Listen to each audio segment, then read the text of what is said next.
I come from Czech Republic, which is a small country in the middle of Central Europe. And more specifically, I'm based at the University of South Bohemia in České Budějovice. Also, I'm employed at the Biology Center of the Czech Academy of Sciences in the same town. Well, why have I decided to study the elevational distribution in tropical non-volant mammals? Well, first, why the non-volant, non-flying mammals? It's because their dispersal abilities are very limited because of the combination of the two factors. First, they are flightless, so they have difficulties in going across large water bodies, steep mountains, valleys. And second, they are endotherm. They have warm-bodied, so they require a constant intake of food. And the combination of these two factors makes them actually very poor migrators. Next, the tropical rainforests are well known to be the most diverse ecosystem in like the most diverse tropical terrestrial ecosystem. And also, in combination with high topographical complexity, which means very steep and high mountains, they present very fertile ground for biodiversity, for speciation in vertebrates. Well, and all these things are interconnected together with the other topic that I'm really focused on, and that's the elevational gradient, which is one of the basic pillars of ecology itself, because it's important for many reasons. For example, it enables us to study the community ecology, the interactions and requirements of the different species and communities and populations that differ a lot in their requirements, but they are found within a very small area because the different altitude presents different temperatures, different microhabitats, and correspondingly different sources. And which is very interesting, this topic, the elevational distribution in tropical flightless mammals, was, as I will show you in a moment, studied across many tropical continents. However, the results still differ. We still don't actually know what's precisely going on. So it's very important from my point of view, and very interesting. And that's the reason why I want to go into why I've decided to go into this. Here you can see that basically all continents, or should I say zoogeographical realms, were studied, except for the Oceanian region or realm, or more specifically, the Australo-Oceanian, because the only study that was conducted in Australian tropics on non-volant mammals was on Mount Louis, which is around 1,000 meters tall, which compared to the other continents is really not comparable. So it's necessary to really focus on Oceania because, for example, the island of New Guinea is the Central Highlands. They are covered with really high mountains. In modern history, there was one study that really focused on the on the elevational gradient of comparable size and sampling, and it was the study in the 1980s conducted in West Sepik, which is now Sandaun province in the west of the eastern Papua New Guinea. So I've decided to go into this more thoroughly and deeply. For my study site, I've chosen the highest mountain of New Guinea, and actually, of Papua New Guinea, and actually the whole Oceanian realm, or Oceania, which is Mount Wilhelm. Conveniently, there is established the altitudinal gradient by Professor Wojciech Nowotny that Chris already mentioned, who's for more than 20 years now a leader of New Guinea Binatang Research Center based near Medang. They have already studied many taxa along this gradient, such as plants, insects, and different vertebrates, but non-volant mammals are still missing. For obvious reasons, they're nocturnal, they don't vocalize, so they are very difficult to actually see or track.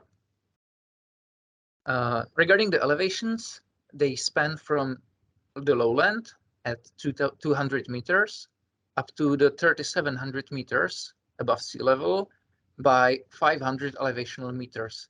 And additionally, I've added one more locality at just at the seaside, close to the Medang. So in 2019, I spent 6 months sampling the elevational gradient. You can see that the localities at each elevation look very different. The environment at each altitude is very different. And you may imagine that spending quite a long time in such an adventurous country as Papua is also brings some adventurous experience. Some of them might be considered dangerous, but I made through and I've enjoyed myself a lot. I focused mostly on trapping. I was using snap traps, live traps, both boxes and roofed cages, and also pitfall trapping, which, if I'm correct, was the first time using this methodology in Papua New Guinea, and it was very successful. I was setting the traps in lines, trying to cover as many different habitats at each locality as possible, such as primary forest, secondary forest, gardens, huts, grassland, water currents, and also ecotones, and partly canopy as well. And then I've tried also different techniques to record as many species as possible present at each locality, such as collecting skins and skulls, which are trophies, using some camera traps, spotlighting, and mostly cooperating with local people because they know their animals the best. I was doing plenty interviews, but most of all, I was joining the hunters on their hunts, and tried to go to the jungle at night as many times as possible. And it was great. So after 6 months, the longest elevational gradient in tropics was done. We have I finalized the expedition, the study, but we decided that this is not enough and we want to continue. So the next year, a Papuan colleague of mine, Daniel Okena, who is actually now starting his PhD in Czech Republic, repeated my protocol in the Finisterre Range.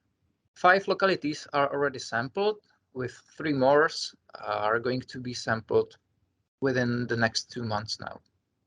Why did we choose this Finisterre Range that's located on the Huon Peninsula in the east of New Guinea?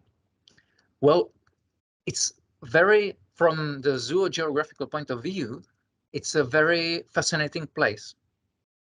because it lies just on the border where two tectonic plates are subducting until each under each the other. The Indo-Australian one in the south is touching with the Pacific plate in the north, and both of the mountain ranges are located at different plates. As you can see in the picture in the left, they are of a similar height, reaching up to 4,000 meters, and the very closest distance, they are only 9 kilometers apart. So they are very close to each other. However, in between, there is a huge lowland valley filled with two great rivers and also very distinctive lowland vegetation, just on the place where the two plates touch. And also, they're of a very different age, because the Central Highlands, where the Mount Wilhelm is located, is about 30 million years old, because it's of the old Australian Cretan origin. While on the other hand, the Finisterre range is only 5 million years old, so you can imagine how steep it is compared to the Mount Wilhelm.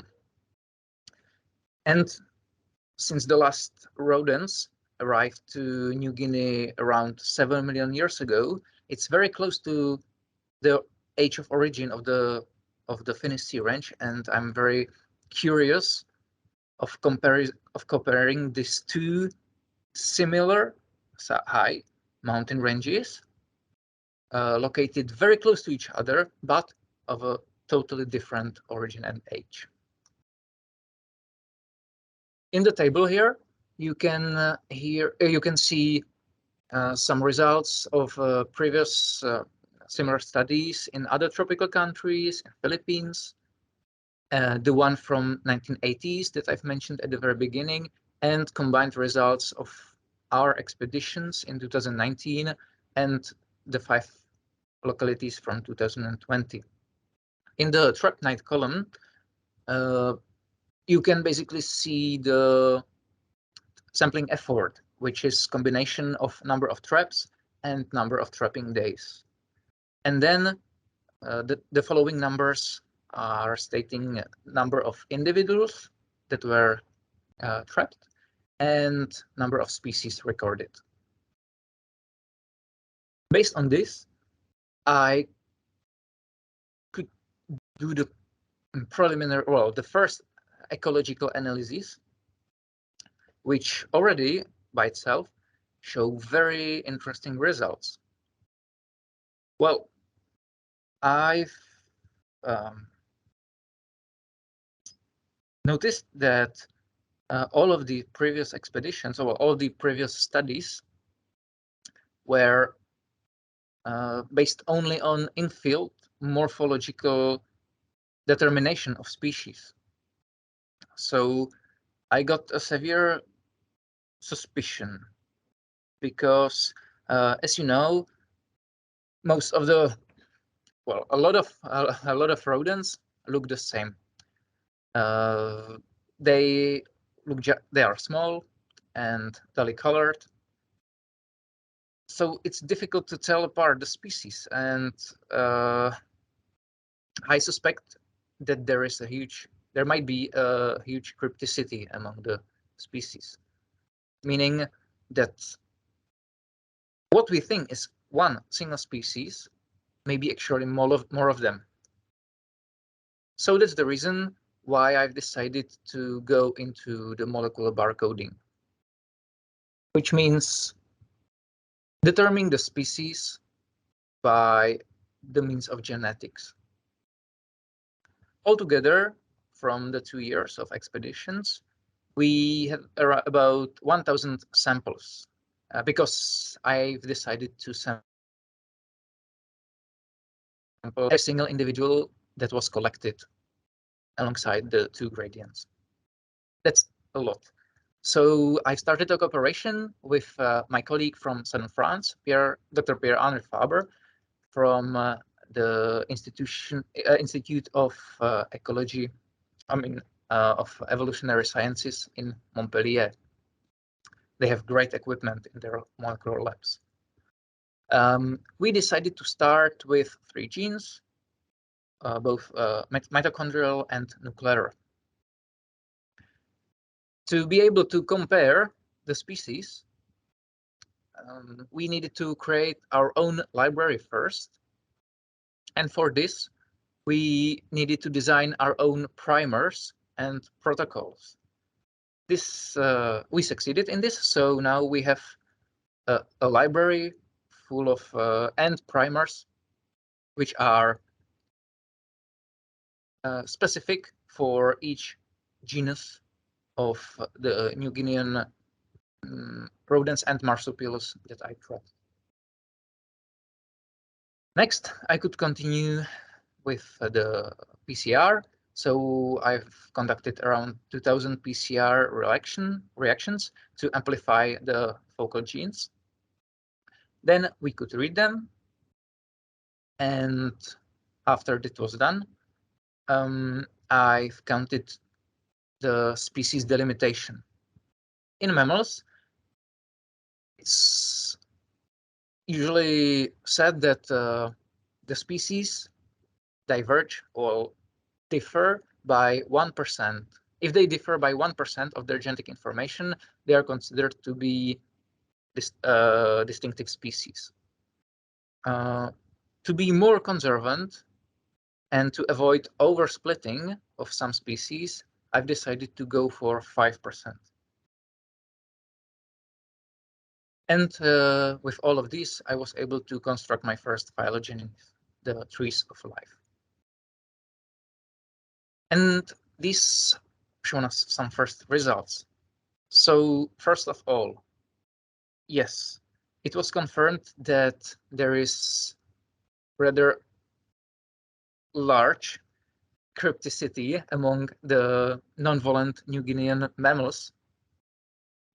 So what we thought is just one species is actually many of them, which actually shows us that the biodiversity of non-volant mammals in New Guinea is probably much higher than we thought it is. And then every individual was genetically determined along the gradients, which is, as far as I know, the first time that this was done for tropical non-volant mammals.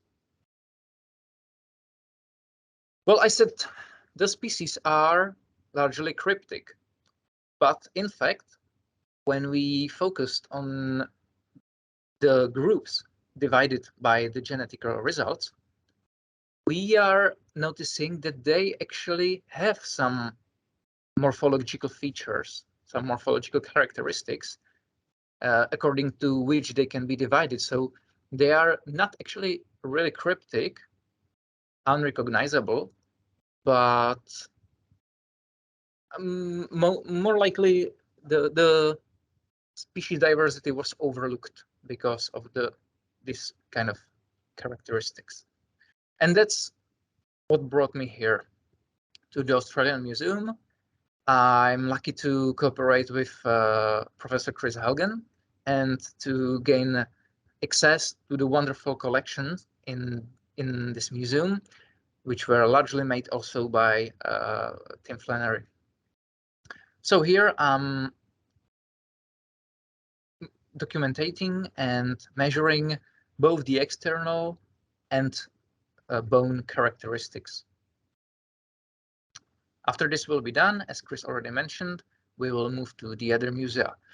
We are already cooperating with the relevant European musea, and after I finish here, we will continue to the National Museum of Papua New Guinea in Port Moresby and to the Bishop's Museum in Honolulu. And afterwards, I will also continue to the American Museum in New York. Thus, all of the world musea that host the most important and most relevant collections of non-volant New Guinean mammals will be covered, and the morphological part will be finished. So combining, once the genetics is done and the morphology is done, I will hopefully know exactly and precisely what species I'm working with, what lives there, up there in the mountains of New Guinea. And then I can come back at the very beginning to the ecology, on the important questions such as community ecology of the species along the mountain ranges, along the elevational gradients, and diversity distribution, species turnover, and similar really highly relevant questions. And also to describe some new species that emerged on the way. That's all from me. And I would like to thank to all of my supporters for these wonderful opportunities.